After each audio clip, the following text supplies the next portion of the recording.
Welcome to London Tamil kitchen. இன்றைக்கு நான் ஒரு கிறிஸ்மஸ் கேக் ரெசிபியோட வந்திருக்கிறேன். மின்ஸ் மீட்டை வச்சு ஈஸியாக எப்படி கிறிஸ்மஸ் கேக் செய்யலாம்னு சொல்லி ஸ்டெப் பை ஸ்டெப் பார்ப்போம். 500 கிராம் செல்ஃப் ரைசிங் ஃப்ளவர் இல்லாட்டி 500 கிராம் பிளேன் ஃப்ளவர் எடுத்து அதுக்குள்ள 2 table spoon baking powder add பண்ணணும். 500 gram caster sugar, 500 gram margarine அல்லது பட்டர், 2 டீஸ்பூன் வெனிலா, 8 முட்டைகள். பெரிய முட்டைகள் என்று சொல்லி சொன்னால் 8 முட்டைகள், மீடியம் சைஸ் முட்டைன்னு சொல்லி சொன்னால் நீங்கள் 10 முட்டைகள் எடுக்கணும். அந்த சின்ன முட்டைன்னு சொன்னால் நீங்கள் 10 முட்டை எடுக்கணும். Mince meat 400 gram mince meat தேவை. மின்ஸ் மீட்டில் என்னென்ன இருக்குதுன்னு பார்த்தீங்களான்னு சொல்லி சொன்னால் சுல்டானாஸ், கரண்ட்ஸ், ரைசின், ஆப்பிள் இப்படியான இன்க்ரீடியன்ட்ஸ் இருக்குது. மிக்ஸ் ஸ்பைசஸும் இருக்குது. இந்த மிக்ஸ் ஸ்பைசஸில் சினமனும் இருக்குது. இந்த மின்ஸ் மீட்டை கிறிஸ்மஸ் டைமில் நீங்கள் எந்த சூப்பர் மார்க்கெட்டிலையும் வாங்கக்கூடிய மாதிரி இருக்கும். 100 கிராம் tutti fruitti, இதுக்கு பதிலாக நீங்கள் மிக்ஸ் ஃப்ரூட்டும் யூஸ் பண்ணலாம். 500 கிராம் மார்கரின், 500 கிராம் சீனி, கேஸ்டர் சுகர், 1 or 2 ஸ்பிஞ்சஸ் உப்பு.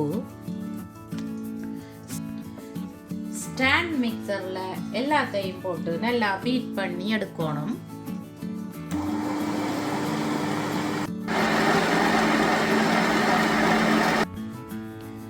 மார்கரினும் சீனியும் இப்படி நல்ல க்ரீமியாக அடிபட்டு வரணும். இங்கே இப்படி க்ரீமியாக வந்த பிறகுதான் எக் ஆட் பண்ணணும். எக்கை இப்படி ஒரு டிஷ்ஷுக்குள்ள தான் விடுகிறேன். விட்டுட்டு எக்கில் இருக்கிற வெடுக்க எடுத்துட்டு தான் பீட் பண்ணி எடுக்க போறேன். இங்கே இப்படி ஒரு ஸ்ட்ரிங் மாதிரி இருக்கும், இதான் வெடுக்கு. இந்த வெடுக்க எடுத்துட்டு தான் கேக்குக்கு நான் எக் போடுறேன். நான்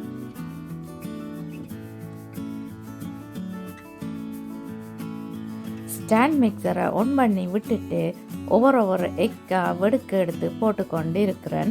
ஒவ்வொருக்கா நான் எக்கை வெடுக்க எடுத்துட்டு போடைக்குள்ளையும் 1 or 2 minutes கெப்பரும் அப்படி விட்டு தான் இந்த எக்கை பீட் பண்ணி எடுக்கிறேன். எடுத்து வச்சிருந்த 8 எக்கையும் விட்டுட்டேன். இப்போ வெனிலா 2 டீஸ்பூன் விடுகிறேன். எக்கும் போட்டு வெனிலாவும் போட்டு பீட் பண்ணிட்டு இப்போ இந்த ஓரங்களை வலிச்சு போட்டு பீட் பண்ணணும். அப்போ தான் சீனி வடிவா கரையும். சில நேரம் சைட்டில் இருக்கிற சீனியல் கரையாமல் இருக்கும். அப்படி கரையாட்டி கேக்கின்ற மேல் பகுதி சொரண்டு இருக்கும். சீனி கரைந்தனைக்கும் பீட் பண்ணி எடுக்கணும்.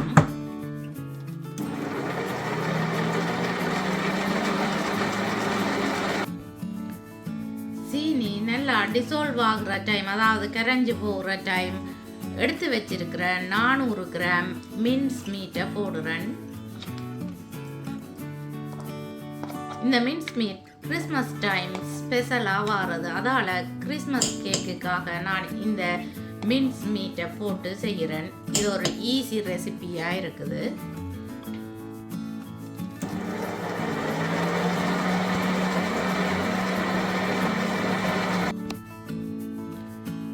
இப்போ போட்ட இன்க்ரீடியன்ட்ஸ் எல்லாம் நல்லா அடிபட்டுட்டுது, பீட் பண்ணப்பட்டுட்டுது.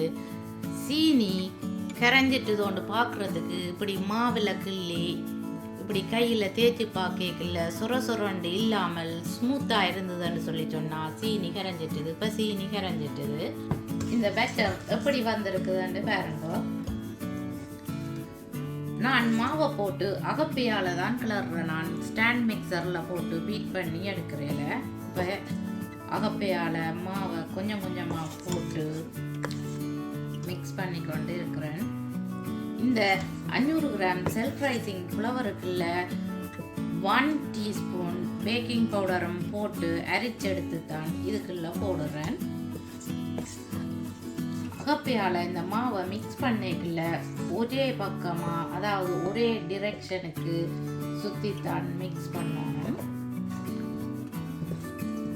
அப்போத்தான் மா வடிவாக மிக்ஸ் பண்ணப்படும். மாவை நல்லா மிக்ஸ் பண்ணினா பிறகு 8 table spoon full fat milk விடணும். ஃபுல் ஃபேட் மில்க் விட்டு மிக்ஸ் பண்ணி எடுக்கணும்.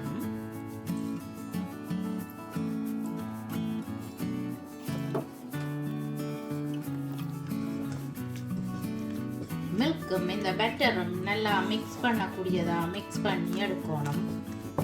அதாவது நல்லா கலந்து விடணும்.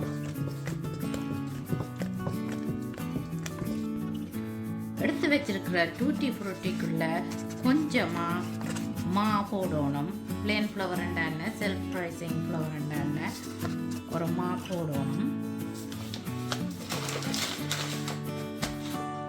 இந்த டூட்டி ஃப்ரூட்டியில் ஃபுல்லாக மிக்ஸ் பண்ணப்பட்டு வரணும். இந்த மாவில் டூட்டி ஃப்ரூட்டி கோட் பண்ணப்பட்டு இருக்கணும்.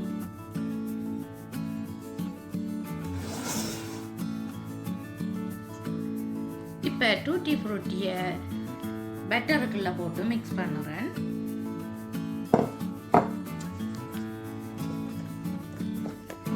நான் 100 கிராம் டூட்டி ஃப்ரூட்டி போடுறேன். நீங்கள் விரும்பினா அதிகமான அளவு டூட்டி ஃப்ரூட்டி போடலாம். டூட்டி ஃப்ரூட்டி கேக்குக்குள்ள கடிப்படைக்குள்ள நல்லா இருக்கும்.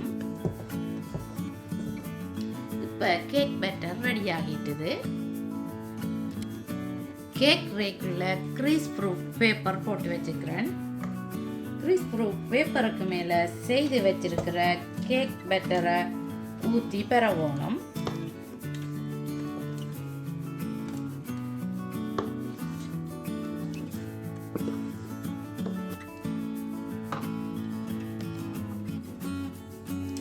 மட்டமாக பெறவி விடணும்.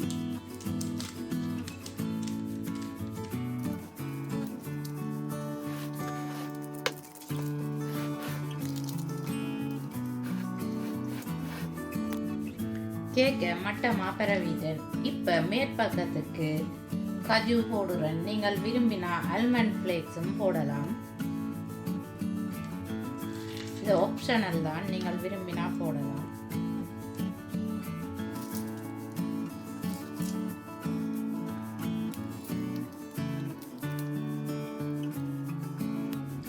மேலையும் கீழையும் ஹீட் வரக்கூடிய மாதிரியான செட்டிங்கில் விட்டுருக்கிறேன். 180 டிகிரி செல்சியஸில் பேக் பண்ண விடணும். அதாவது 180 டிகிரி செல்சியஸில் பேக் பண்ண விடுகிறேன். அவன்கிட்ட பொட்டம் ரேக்கில் இந்த கேக்கை பேக் பண்ண விடுகிறேன். 45 to 50 மினிட்ஸ் பேக் பண்ணி எடுக்கணும்.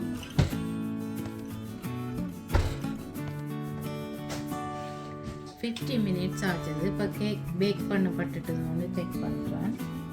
கத்தியில் ஸ்டிக்கியாக கேக் ஒட்டி கொண்டு வந்ததுன்னு சொல்லி சொன்னால் நீங்கள் 5 நிமிஷம் மேலதிகமாக பேக் பண்ண விடணும். நான் வந்திருக்குது. கேக் பேக் பண்ணப்பட்டுட்டுது.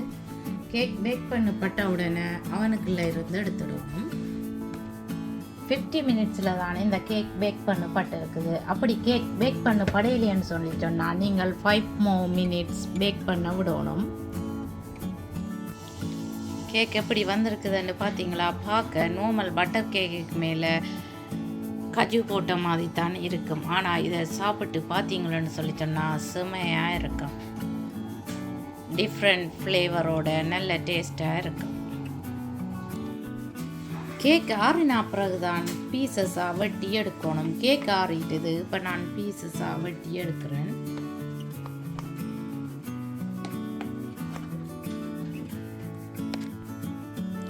கேக் நல்ல சாஃப்டாக வந்திருக்குது. டூட்டி ஃப்ரூட்டி தெரியுது பாருங்க, நல்ல கலர்ஃபுல்லாக இருக்குது. பிச்சு காட்டுறேன் எப்படி சாஃப்டாக வந்திருக்குன்னு பாருங்க. பஞ்சு மாதிரி இருக்கு. அனைவருக்கும் இனிய நத்தார் தின வாழ்த்துக்கள். என்னுடைய வீடியோ பார்த்ததுக்கு ரொம்ப நன்றி. மீண்டும் இன்னும் ஒரு இன்ட்ரெஸ்டிங்கான வீடியோவில் உங்களை சந்திக்கும் வரை உங்களிடமிருந்து விடைபெறுவது உங்கள் மதி. பாய்.